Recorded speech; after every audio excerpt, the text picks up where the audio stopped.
जिनको जिंदगी में ये पता नहीं है ना कि उनकी चाहत क्या है, उनकी तड़प क्या है, उनकी जिंदगी की क्या चीज है जो उसको वजह बना के आगे दौड़ाएगी, वो कौन सी चीज है जो नाइट्रोजन सिलेंडर लगाती है, ये जिसमें नहीं है वो नहीं उठेगा और अक्रेशिया की बीमारी से ग्रसित होगा।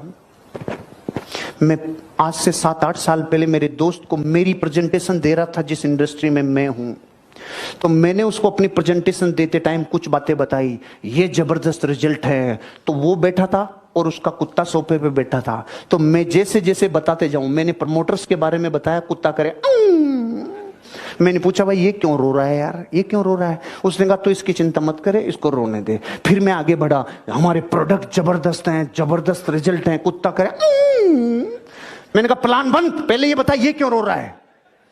उसने कहा यार ये सोफे पे जहां बैठा है वहां से कील निकल रही है, उसके ऊपर बैठा है।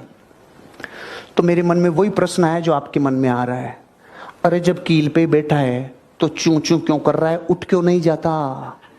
उसके जवाब ने मेरे त्रिनेत्र खोल दिया। उसका जवाब सुनो, इतनी भी नहीं गड़ रही है कि उठ जाए। चुभ तो रही है और आप ये सोच के खुश हो रहे हो कि ये स्टोरी उस कुत्ते की है तो उसी की है, तो उसी की, अपनी थोड़ी है। खबरदार ऐसा नहीं समझना, लेकिन अब मैं जो समझाऊं वो समझना। भारत के करोड़ों लोग कर्जे से चूं चूं, साले उठ जा, रोए मत, उठ जा। उठू कैसे, कील गड़ रही है। उठता कौन है? जिसके कीला गड़ता है, जिसके कीला गड़ता है वो उठता है। मैं मेरी जिंदगी में जब उठना चालू किया था तो बहुत सारे लोग थे जिन्होंने कहा अरे रहने दे, 2 के चक्कर में आधी से भी जाएगा, ओए रहने दे रे, ओए ओए जितनी गूदड़ी है ना उतने ही पांव पिसार ले, ओए ओए।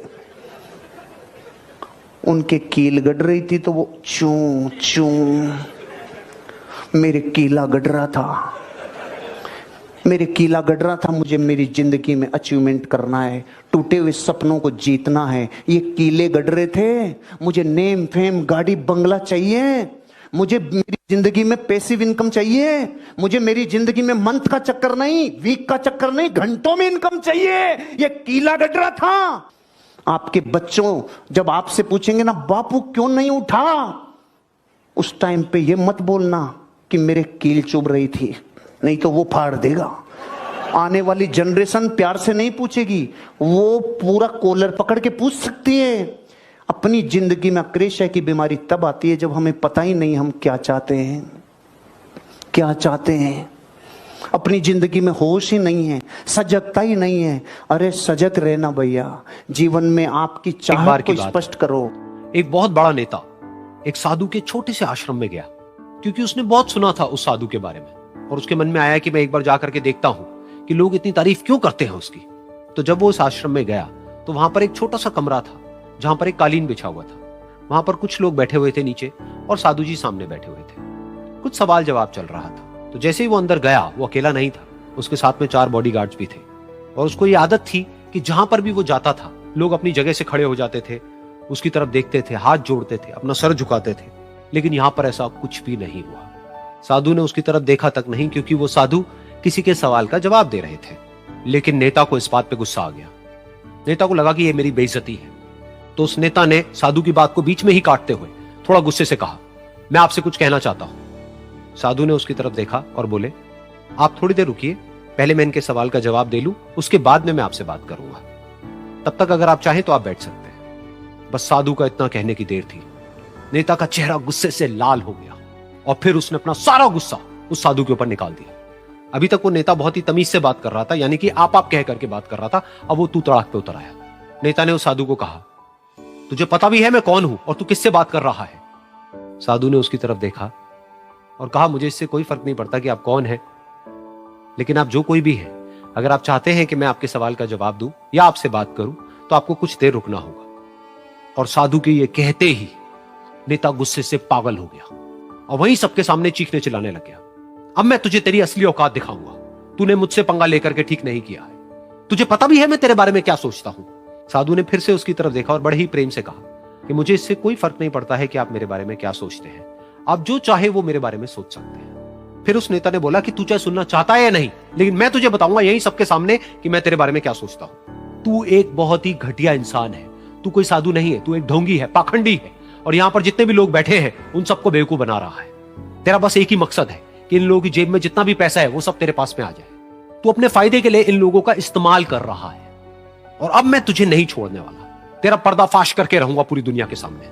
लेकिन उसके इतना बोलने के बाद भी उस साधु के चेहरे पर हल्की सी मुस्कान बनी ही रही। ये देखकर वो और तिल मिला गया और उसने कहा, अब बहुत हुआ, अब मैं यहां एक मिनट भी नहीं रुकने वाला, लेकिन अभी भी तेरे पास में मौका है, अगर मुझसे माफी मांगनी है या मुझसे कुछ कहना है तो कह सकता है। इतना सब होने के बाद भी साधु बिल्कुल शांत था और उनके चेहरे पर एक मुस्कान थी। उन्होंने अपनी आंखें बंद कर ली। फिर साधु ने अपनी आंखें खोली, हाथ जोड़े और कहा कि मुझे आपसे कोई गिला शिकवा नहीं है, मेरे मन में आपके लिए कोई भी गलत ख्याल नहीं है। जो भी आपने मेरे बारे में कहा वो आपकी अपनी सोच थी, तो मुझे आप में कोई भी बुराई नजर नहीं आती है। मुझे आप एक बहुत ही भले इंसान लगते हैं। और साधु के इतना कहते ही नेताजी का दिमाग 7वें आसमान पर पहुंच गया। उनके चेहरे पर एक अजीब सी खुशी थी, क्योंकि उस साधु ने वो ही कहा जो बाकी सब लोग उस नेता को कहते हैं। और वो खुशी खुशी उस आश्रम से अपने घर की तरफ चला गया और जा करके अपने पिताजी के साथ में बैठ गया। उसके पिताजी की आंखें बंद थी और वो ध्यान में थे। पूरी जिंदगी उन्होंने सिर्फ लोगों की सेवा करी और बदले में कुछ भी एक्सपेक्ट नहीं किया। तो थोड़ी देर बाद जब उन्होंने अपनी आंखें खोली और देखा अपने बेटे को अपने साथ बैठे हुए, तो उनके बेटे के चेहरे पर आज एक अजीब सी खुशी थी जो आज से पहले उन्होंने कभी नहीं देखी थी। फिर उसने एक एक करके सब कुछ बताया कि आज क्या हुआ, किस तरह से वो आश्रम गया, वहां पर क्या हुआ, उसने क्या कहा, उन्होंने क्या कहा।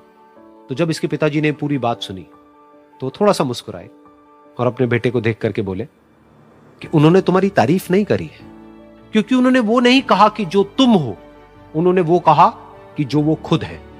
और तुमने जो भी कुछ उनको कहा वो नहीं कहा कि जो वो है, बल्कि तुमने वो कहा जो तुम खुद हो। यही बात वेदों में भी कही गई है, यथा दृष्टि तथा सृष्टि। ये दुनिया तुम्हें वैसी नहीं दिखती है जैसी कि ये दुनिया है। ये दुनिया तुम्हें वैसी दिखती है जैसे तुम खुद हो। जिसकी नजर जैसी है उसके लिए ये दुनिया वैसी ही है। तो अगर तुम अपनी दुनिया को बदलना चाहते हो तो उसका सिर्फ एक तरीका है, अपनी नजर को बदलो।